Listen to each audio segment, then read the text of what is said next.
Future of the Built Environment webinar series. Thanks for joining us today. We're going to be focused on, today we're going to be focused on the future of sustainable buildings.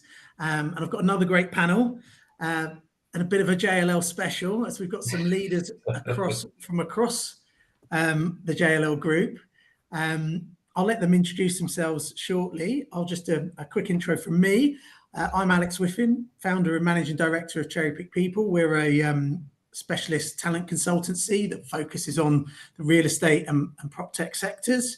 We advise large and small businesses in their talent processes, ultimately helping them find, attract, engage, and retain the best people. So I'll let the guys introduce themselves. Ali, do you want to go first? Sure, thanks, Alex. Hi, everyone. I'm Ali Langton, work for JLL in the UK, based out of London. My role is head of integrated sustainability data. I would also work across tech, so I'm trying to understand what we know, what we need to know from a data standpoint, and how we can better leverage that data. Fantastic. Matt? Thank you. Yeah, Matthew Melson, based in London. I'm a managing director in EMEA for JLLT Advisory. I'm Andre. I'm based here in London as well. I'm JLL Sparks, with an internal venture capital arm of JLL. We're a team of 20 globally, and I support the EMEA region. Fantastic. Thank you, guys. Just before we get into it and go into our first question, I'd love for the people out there in the audience to maybe just say a quick hi in the comments and maybe let us know where you're watching from today. Also, really encourage you to ask any questions, because I'll try and field as many questions as possible to the panel. And so yeah, please do let us know and post any questions.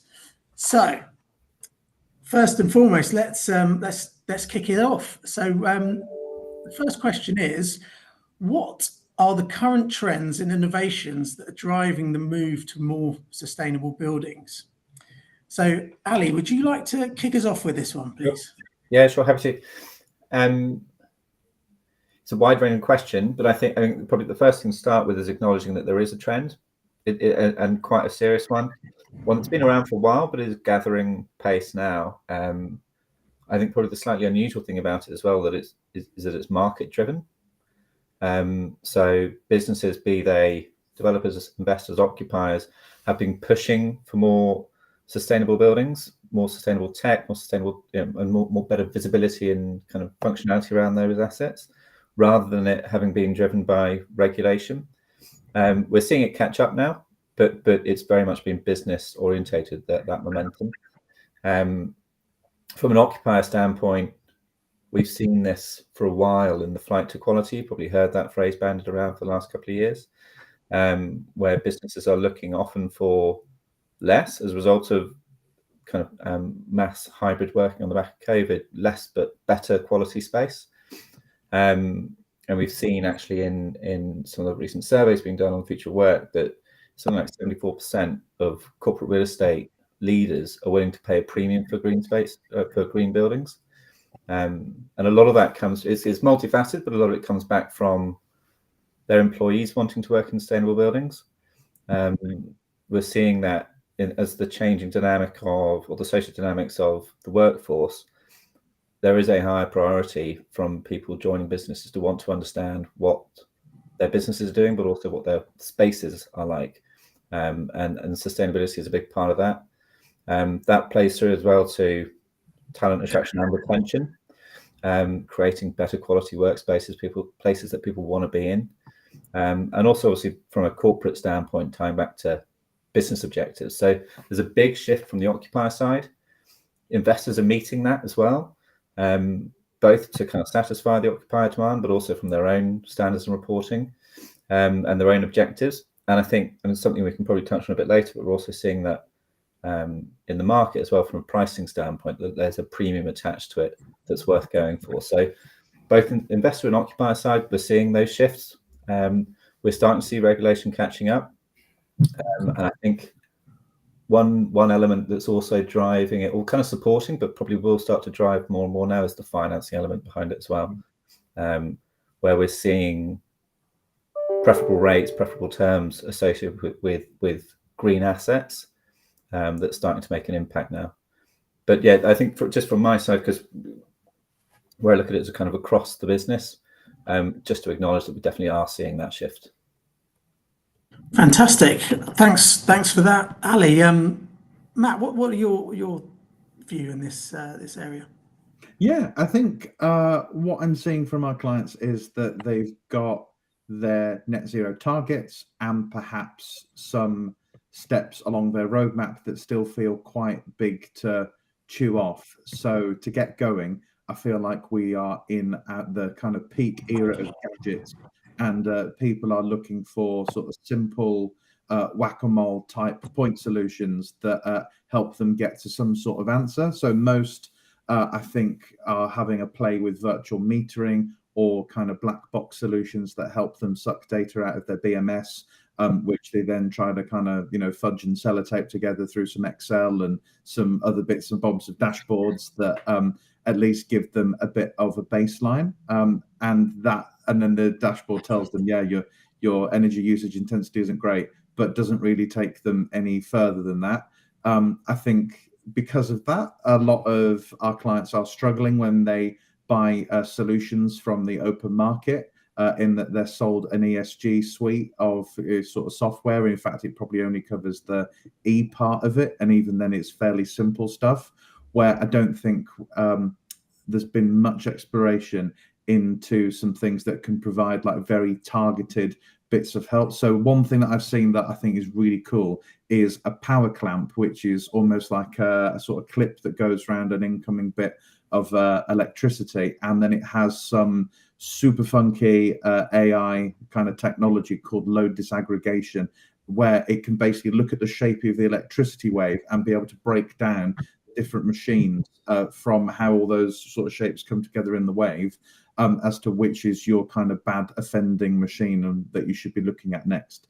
But for any organization, I think you are silly if you're not applying something like a heating, ventilation and air conditioning analytics system that uses fundamental kind of machine learning concepts that takes all of the data that's in your building management system and actually like understands the engineering and then the wider systems view, rather than building management systems today, which I think are glorified alarm clocks that have times and temperatures and go off if there's a problem. Like, you need something that actually gets engineering, which obviously the PC in your basement won't do. So yeah, I get there's loads out there. There's wool being pulled over our eyes as buyers, but start with HVAC analytics and go from there.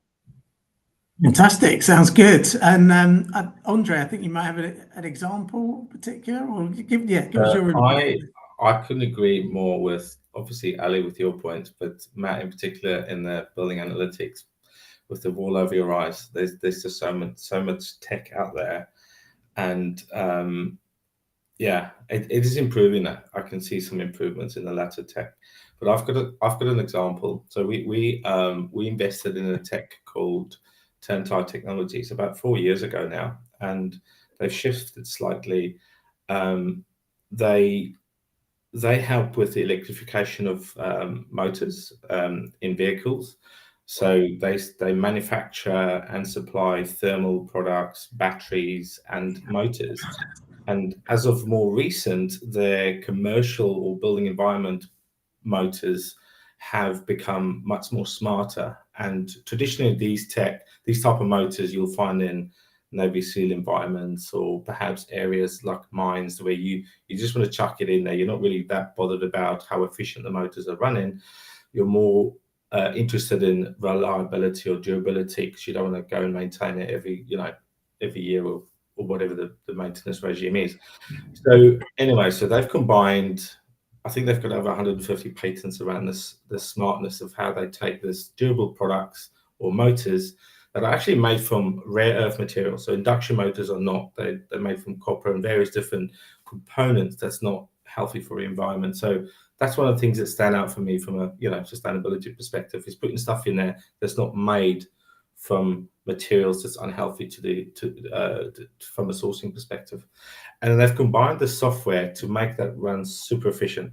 It's something like, on average, obviously it's up and down, but like 60% more efficient than a traditional motor.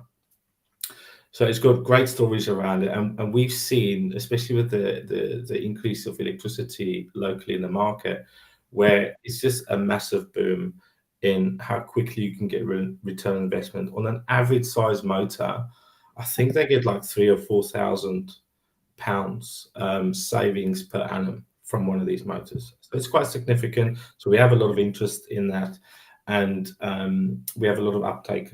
So we can only see that being improved over the coming years. Fantastic, great. Well, I mean, let's start to have a discussion about what that future looks like in a bit more detail. So, how will the advancements in technology and automation influence the future of sustainable buildings from your point of view, guys? I mean, you're the experts, you're dealing with this. What are your thoughts? Perhaps Ali, do you want to kick us off with this one again, actually? Sure, yeah, happy to. I think Matt and Andre will have some cool, sexy answers about tech and some future things that are coming down the line. So I'll leave them to do the exciting part of the answer. But I think taking a step back, like, it is a super cool space. Like, there's a lot happening, and the amount of change that will have on the built environment is huge. So it's a really fun place to be at the moment and to be involved in. But I think from just where a lot of the focus I've been having over the last 6-9 months has been on understanding what we do across our portfolio as JLL. And there's just some really granular, techie kind of just operational things that we're seeing already from tech that we wouldn't have done a couple of years ago, that are informing how we're using our buildings in a way that's just only going to continue and be more refined.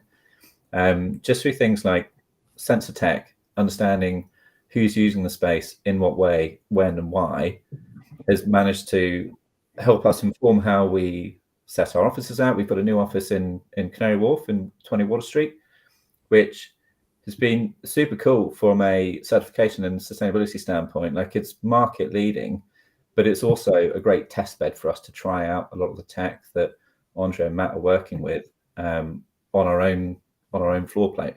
So we've used sensor tech to inform.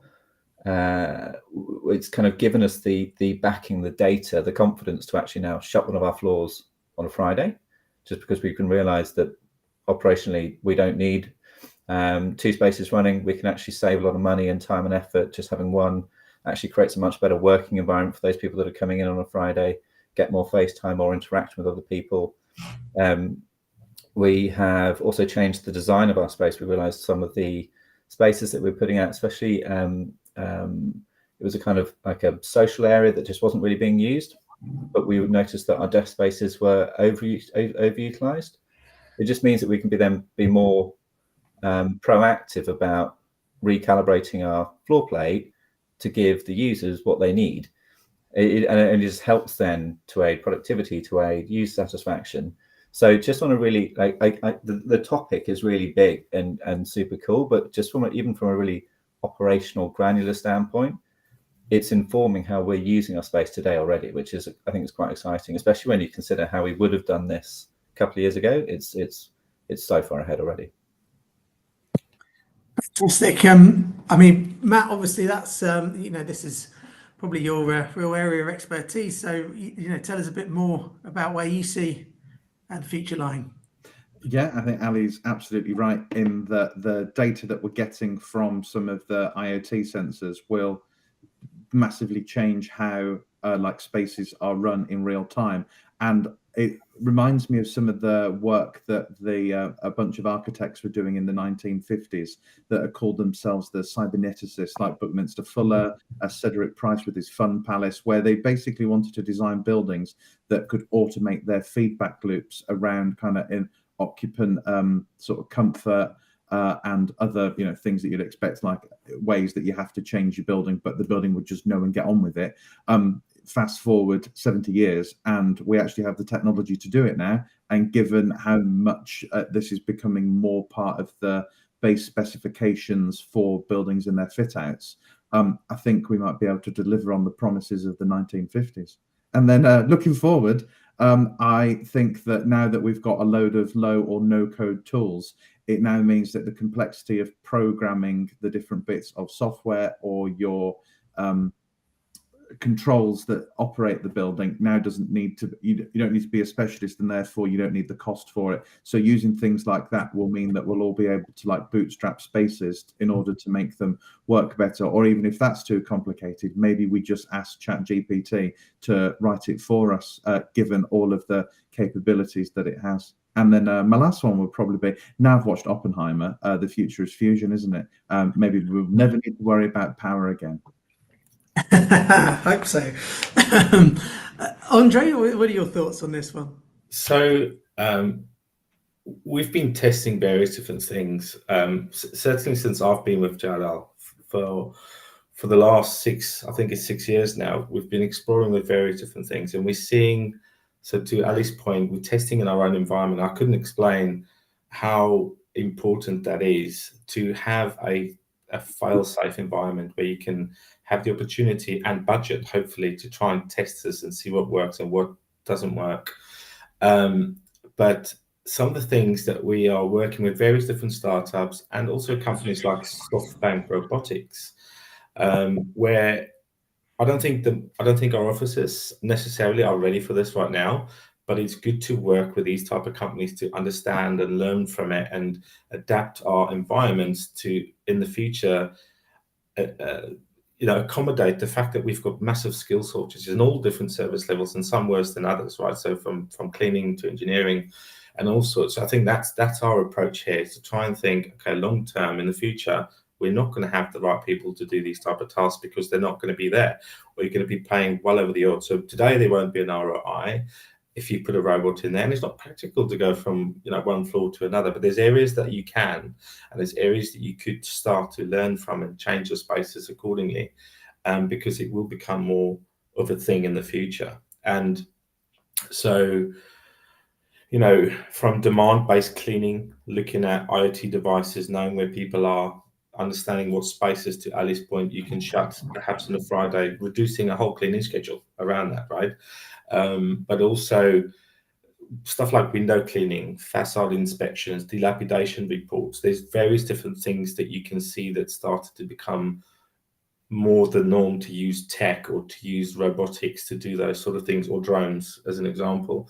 And again, it's not ready for today, but it's been worked on and it's getting better, and legislation is helping to allow you to introduce certain things in certain spaces as well. So on the engineering side of things, and I think Matt touched on this earlier, nowadays with the modern BMS, whenever you're connected, whatever's connected, whatever asset's connected to BMS, there's so many different tasks still in there that's so mundane that we're sending engineers out to go and do. It could be tap temperature tests, it could be exercise this valve to get this result, so many different things.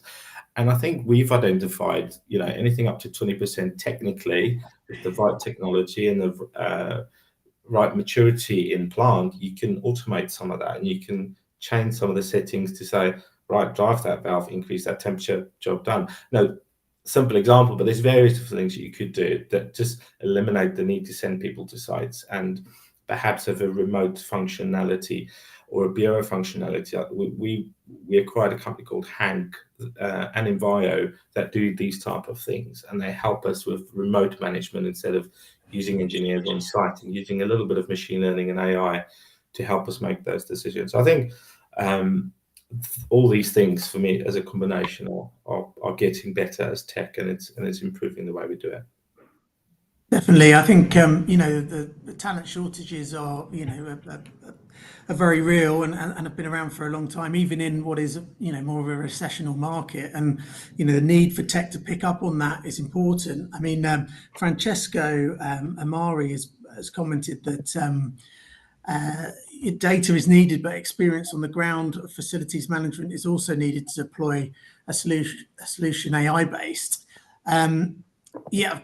Of course, you need people to implement that, but as I say, I'm working in the talent space. I see a lot of there's huge shortages. So it's very challenging, and tech is there and can be there to help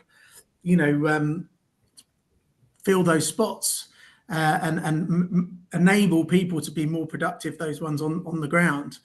I mean, just on that though, Alex, I mean, it just, when you're thinking about how this is impacting the future on the real estate side, I mean, thinking about the skill sets that then service that are going to change a huge amount as well. We've already seen it. The number of people that sit within our business, at least now, who are data or technology focused, or at least, you know, highly literate, is transformative relative to 10, 20 years ago. And it's going to be really interesting to see how those skill sets change over the next couple of years. I don't know if you've got some light on that, but I mean, we're starting to see it a lot. And I think one of the things that we're starting to see already is that it's actually very difficult to get those people, because you're competing with not only all the other real estate companies, all the tech companies, all the data companies, all the software businesses. Like, there's those skill sets and that ability to straddle technology, but also a real asset class or a real specialism, is quite challenging. Definitely, and that's something that comes up quite a lot. I mean, I don't know how long that will last. I'm sort of thinking back to Matt's point earlier about going down, you know, no code and that sort of route where the tech gets easier. Maybe that, you know, and we're all digital natives, and that certainly the people coming into the business are used to working in that way, or being involved deeply in the digital world. Perhaps it slowly comes together with time, but certainly at the moment there's lots of questions from the client side about how, you know, do I take someone? I can't find people who are techie and have the real estate experience, or they're few and far between. So do I take someone with the tech experience and train them in real estate, or vice versa? And that is quite a common, it's a conversation I'm having a lot of. But yeah, so a very interesting point. It'd be interesting to see where it goes. I think there's a question on the maybe Ali, this is probably one for you. Can you speak a little around the key social outcomes that emerging tech is trying to solve in real estate? Social outcomes. It's so looking at, if we're taking a step back and looking at ESG more generally, E is fairly well covered, and we can quantify and understand E. We know what carbon looks like. Social element is more nuanced, more multifaceted, and more difficult to measure. I think some of if we just look at ourselves for a minute, the amount of work we're doing across DE&I, across community involvement, is huge. Even if we take a step back to the previous conversation, it's around recruitment and trying to understand social diversity and much more holistically in terms of the people that we're recruiting and working with. Like, it is a huge agenda. The role of technology, though, from a real estate standpoint, I think there's more legislation now coming in. Well, even if there's still more on the environmental side, on the social side, from a tech standpoint, I think one of the more clear examples is trying to understand how people like to work, what kind of environments do they like to work in, and then how can you adjust what has typically been a kind of bricks and mortar concrete building into a space that is flexible and agile to accommodate a whole range of age groups, of backgrounds, of neurodiversity, categories and levels.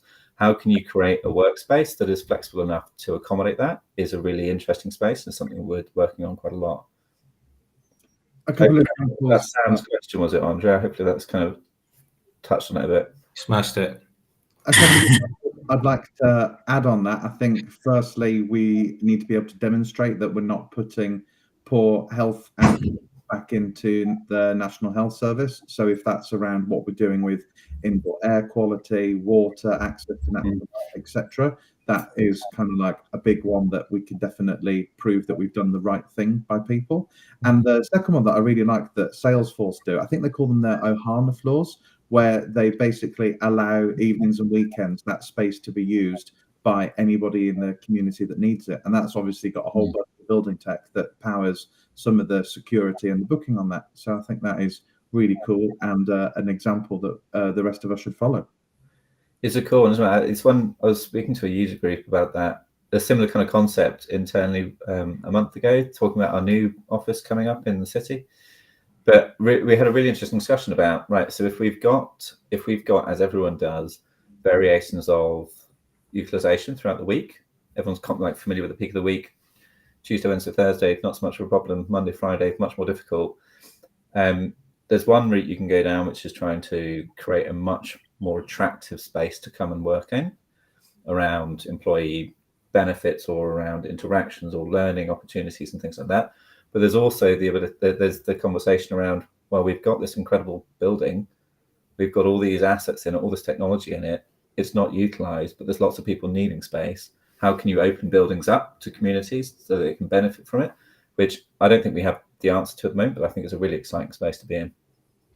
I've got one to add to that quickly, is we've been talking to a lot of our banking clients, and clearly their real estate portfolio in the retail side are shrinking massively because people are just online banking, and they are struggling to get their people back into the office, right? So they're like, okay, hello, we've got this massive HQ, no one's coming back to it, people are working from home, so 50% of the buildings not occupied, but in most cases are still being lit up and HVAC generated.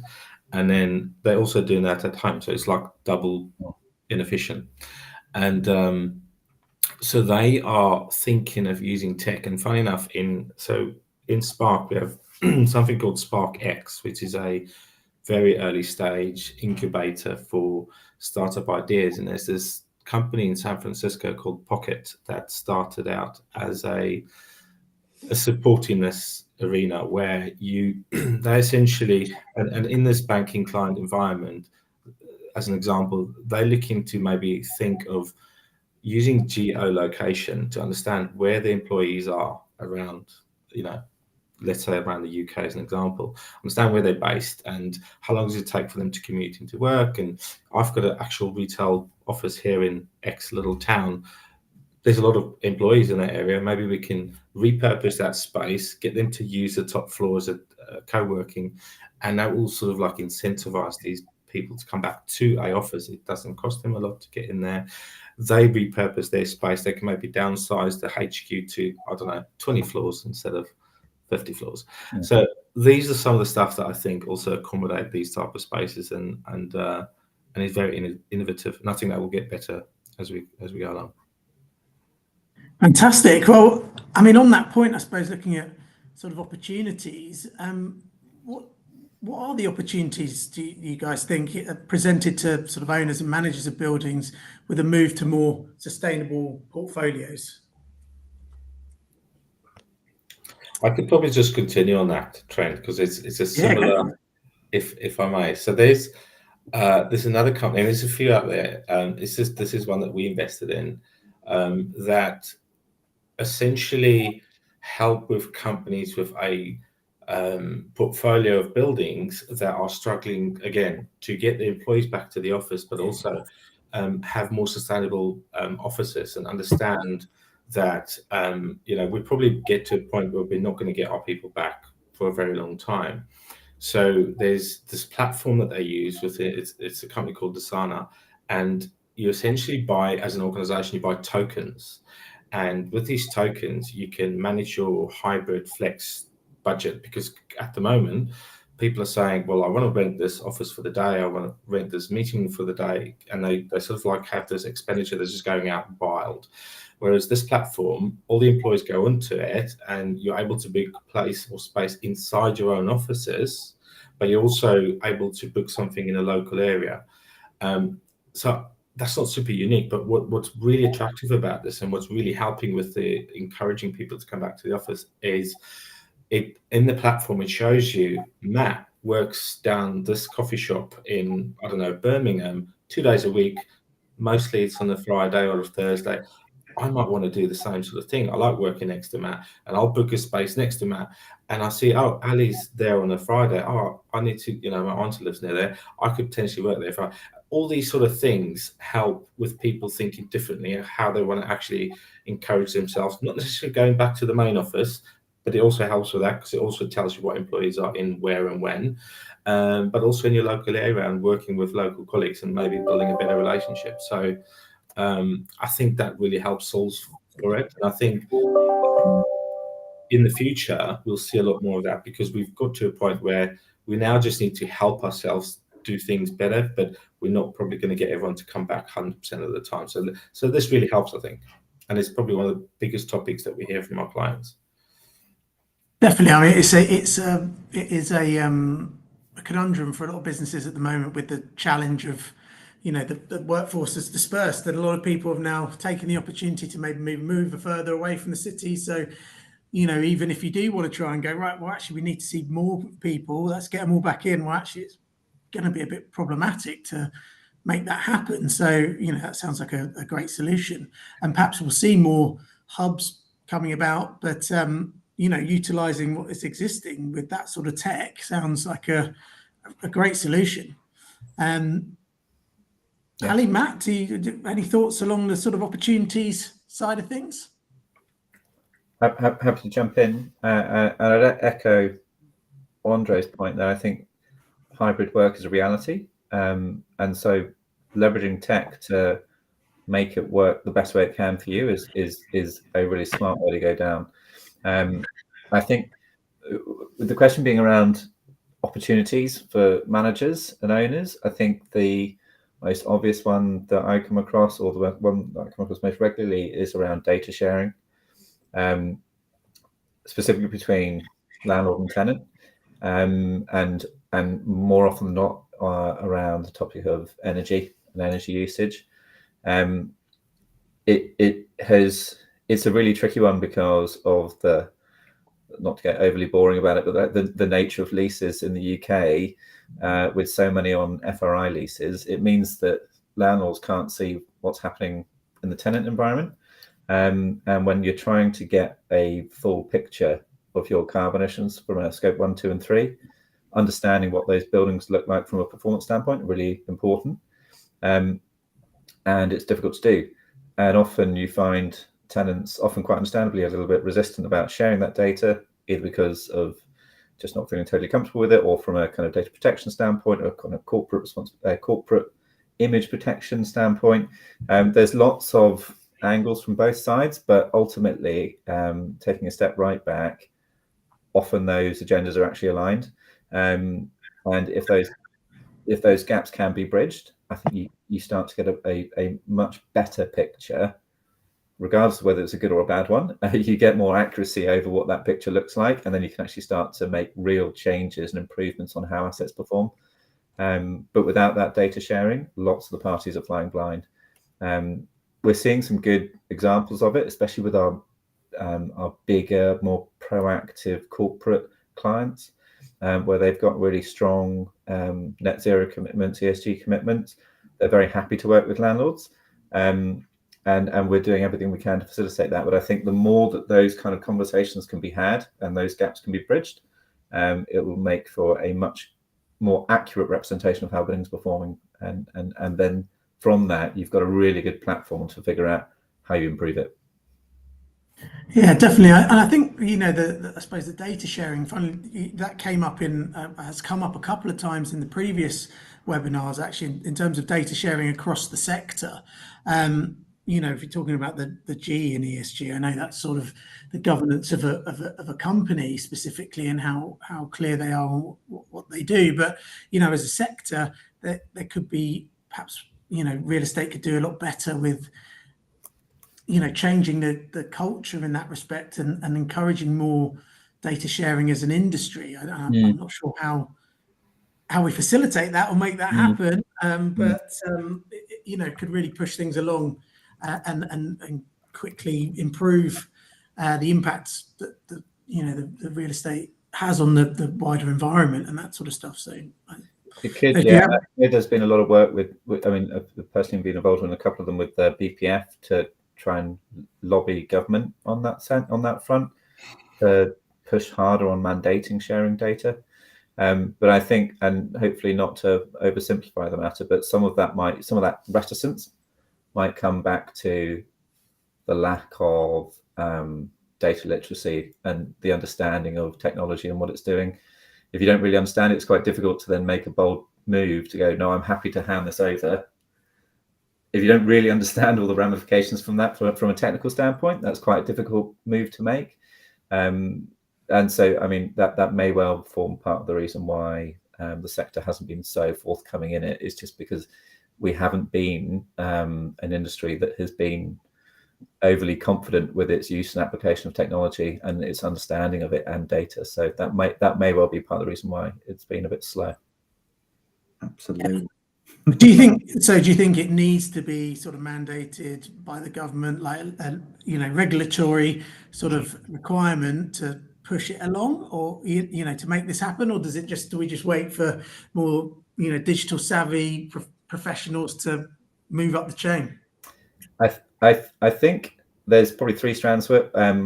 One is we can keep doing what we're doing and trying to bridge those gaps and work with our clients on the landlord and tenant front and do that. That's all good, but it's only going to make so much of a difference. There is we can push for government mandating, and I think that will probably make the biggest difference. We've seen, albeit through we've seen the impact of government putting its weight behind some big policy moves from an ESG standpoint with things like MEES and EPCs. And whilst that is a blunt instrument, it's had a huge impact, and a similar impact could be seen from a data standpoint. Or you could wait for smarter tech to come. I think the short answer to all three of them is we don't really have time to wait if we really want to make an impact and hit 2050 targets, 2030 targets. So we're going to need a mix of three, but probably the most powerful is going to be government intervention. Yeah, definitely. And I suppose that maybe leads on to the next question. I mean, how will policy and regulatory frameworks shape the future of sustainable buildings? Sorry. I mean, I can jump in with a very short answer and massively. It's if we just look at EPCs and with all the knowledge that they are not the perfect metric, but they are the biggest metric. The way that regulation has moved the market in setting minimum standards for EPCs is huge. In terms of from a pricing standpoint, from a fund strategy standpoint, it's at the top of so many conversations around selecting assets, what you do with assets, and strategies around assets. So that's just taking one imperfect metric. I think another area which is going to be huge is around retrofitting. There's something like 80% of assets that will be around in 2050 already built. So if you want to get to a net zero carbon world, you've got to look at the existing built stock. And if you want to get that up to standard, you've got to be looking very seriously at retrofitting. And not to overdo it on the statistics, but I did say I had that one prep document. If we want to get there on retrofitting, it's something that you've got to triple the amount of retrofitting we're doing every year. We're something at like 1% of stock at the moment, and we need to get up to about 3% per annum, which is huge. Yeah, massive. But the regulatory environment is going to be the biggest player in making that shift. Industry's ready to move on it, but it's just so huge. It's such a massive thing to tackle. And I mean, it just recently we've seen a lot, most likely in the news, about the M&S site on Oxford Street. You're starting to see this argument now come right up to the top of government agenda, and it's interacting with quite a thump, probably, with the corporate agenda. And so I think in those big topics is where you're seeing government have its most impact. We have a few startups that we're seeing help, play on this demand and regulatory change. One of the companies, they're based in Germany for now, and they're called EcoWorks, and they essentially create like a second skin so they pre-manufacture. It's like a modular construction company that make it prefabbed with sustainable and insulated materials that go to an existing building, wrap it around as a second skin with solar panels on top, and in a super speedy way. You obviously half your energy bills or whatever the number is, right? So it just slows it down massively, but it also then with the solar tech help to then supply into the grid. So you almost get to a net zero scenario a lot quicker by using the existing building that's there. So 2 years ago, we invested in this company and they've got too much stock in Germany alone as a pipeline to be interested to move to different countries. So we're keen for them to come to the UK because of our legislation drive for 2028. And I think for residential properties, I think this is great tech and some great ideas coming from startups in this industry to help fulfill this. Yeah, no, I mean, that sounds like a great solution. And it needs something innovative like that to, if we're going to get to 3% and, well, you like say 80% of the stocks is already built for 2050, and that's we're worrying about the new buildings going up. But it's the existing stock that needs most urgent attention because it's a lot of it's not fit for practice, obviously. Our planning don't really help. So every building that's glass should have solar shades fitted to it, but planners get upset about the appearance, despite the fact that will take the majority of the solar gains and all of that energy that we need for cooling to make it comfortable back out. We force things in one regard and then ignore them in the other. Yeah, well, good point there, Matt. So, I mean, we talked a little bit about social equity and inclusivity, but I mean, how can sustainable building design and construction foster social equity and inclusivity? Have we any more points on that particular topic? I think. Ali, go on. I think it's an Ali question, but I have one startup that we saw that I was just so impressed by them. We're not involved with them other than we actually using them in JLL and part of our workplace strategy, because this is the questions around inclusivity, right? And it's a company called Mobility Mojo, and so one of the things that stood out for me, firstly, when we got presented this by the founder, I didn't even pick up during the call immediately that he was actually paralyzed from the neck down. But with technology, he was able to really pitch his business, and he's a founder, and he's really scaled this product really well. But anyway, what they do and what they help to do is very quickly via software survey existing properties to see how accessible it is for disabled people to enter those properties, and it gives you like a score or a rating, and you can then work towards something to say, okay, I'm a bronze today, but I can be a gold, and this is what I need to do to change my facilities. And again, quick, accessible, automated, and these sort of things make it really, really cool for us to better understand how inclusive we actually are, just from a design perspective.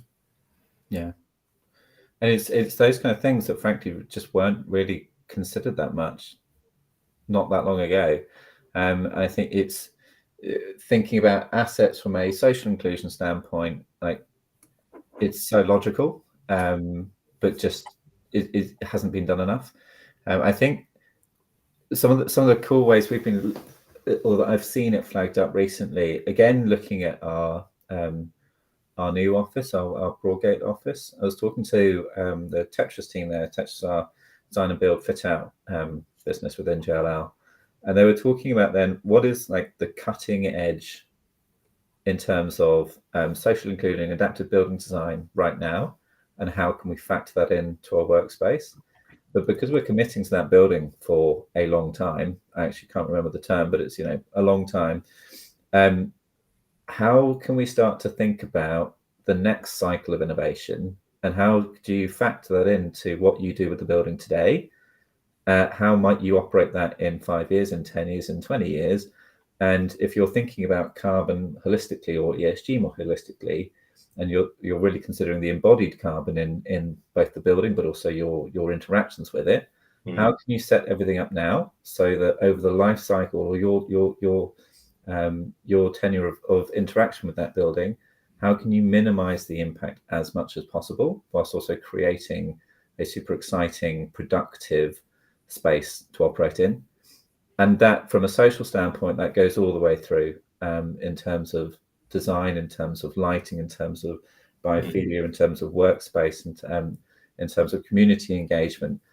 All those aspects need to be factored in, or can have to be factored in as early as possible. And I think that's quite a difference in the approach that people are taking to buildings. If you're looking at an asset, especially from an occupier, as we are, in our own corporate estate, if you're looking at that over 10, 20, 30 years, even knowing that you might not be in it for, half that or all of that period, but you're trying to understand the life cycle of that asset and your involvement in it, I think that's as a mindset shift, that's big. And it's one that we're thinking about a lot, especially on our own portfolio, and we're seeing clients think a lot like that now as well, especially when they're looking over bigger, longer term assets. For reading list enthusiasts, I would recommend looking at the Flourish model by Emeritus Professor Clements Kroom. There's some great stuff in there on actual kind of like design tactics that you can do towards this. Oh, I mean, and maybe looking at the future of sort of cities and how sustainable buildings can contribute to more resilient and climate resistant cities. I don't know what your guys' thoughts are on that topic, and maybe, like 15-minute city has been talked about a lot.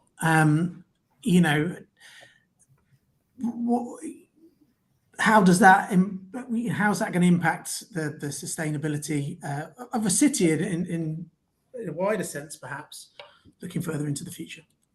I think some of this comes back to it's an evolution of the topic earlier around data sharing and working together towards shared objectives. If you're serious about sustainable cities and making real impacts towards a sustainable future, you can't be looking at assets individually. You're looking at assets as part of a network within a city.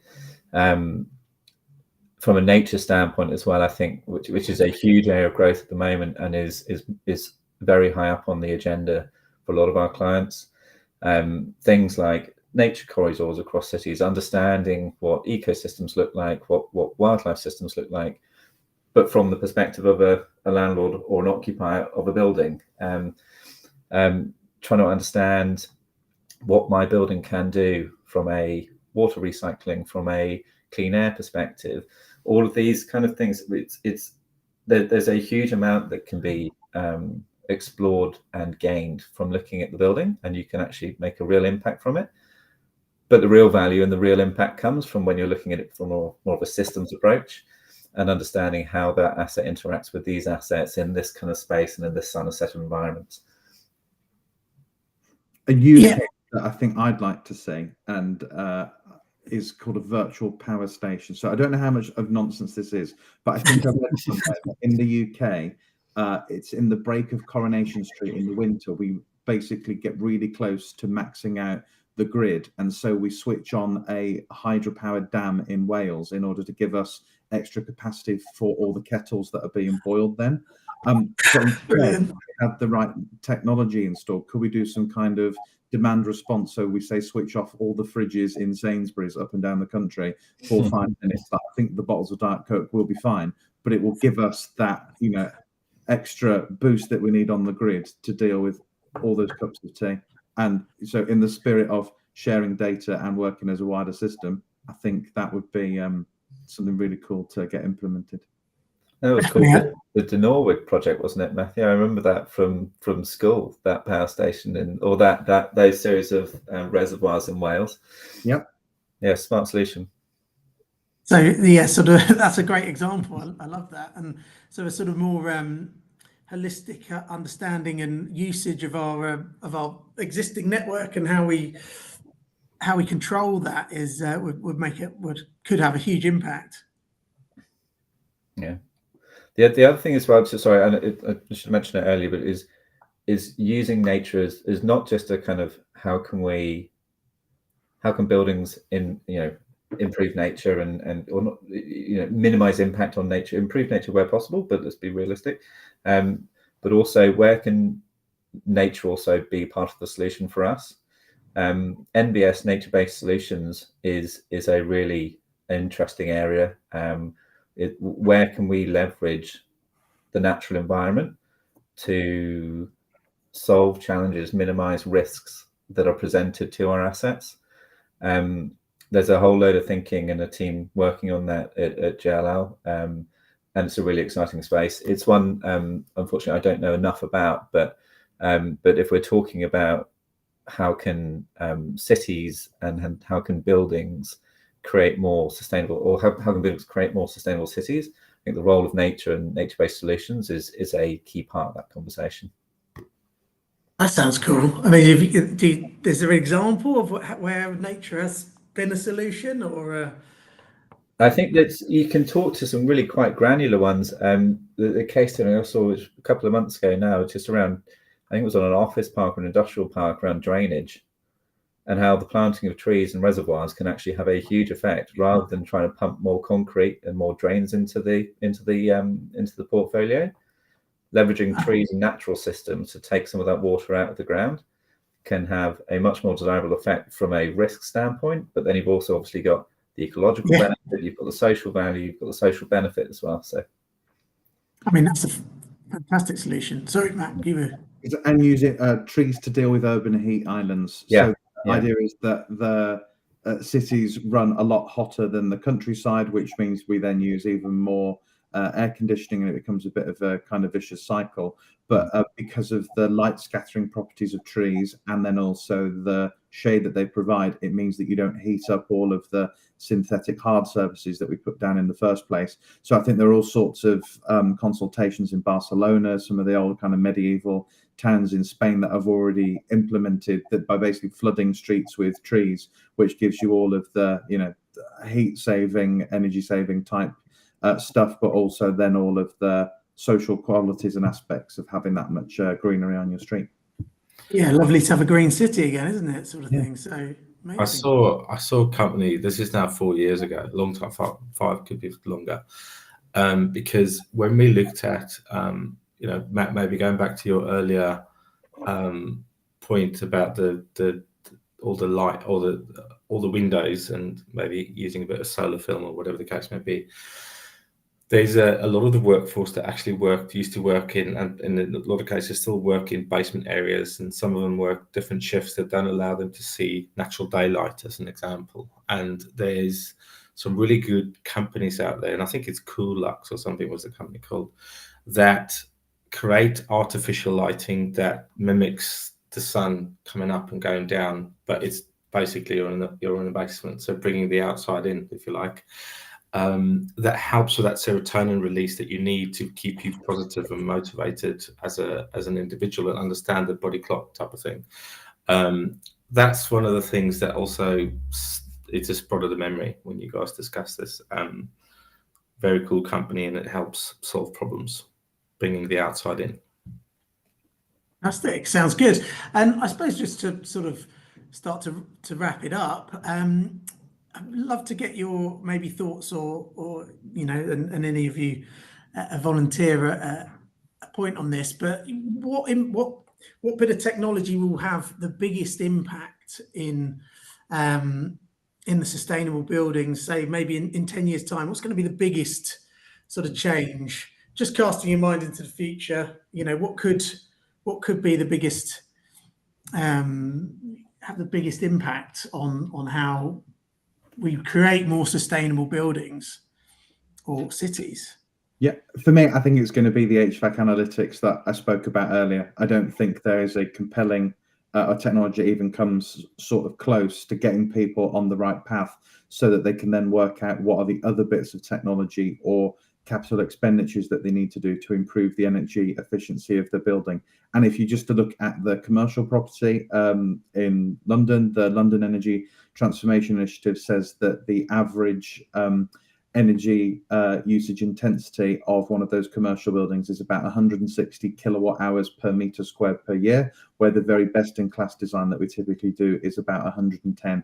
But if you want to be able to operate at net zero, that needs to come down to 55 kilowatt hours per meter squared per year, because that is what's appropriate with renewable replacement or on-site generation. So to take out like the best part of 100 kilowatts is mad. 40% is typically your HVAC, 5% is your lights, and 55% is your plug load. So we're basically saying bring a blanket in the winter or a hand fan in the summer, bring candles because we won't be turning the lights on anymore. And if you use a device, bring it pre-charged because we won't let you plug it in, which doesn't solve the problem. It just moves it to elsewhere. So if you've got no idea where you're spending energy, then we're going to have all sorts of silly rules, and I better work out how to use a pen again.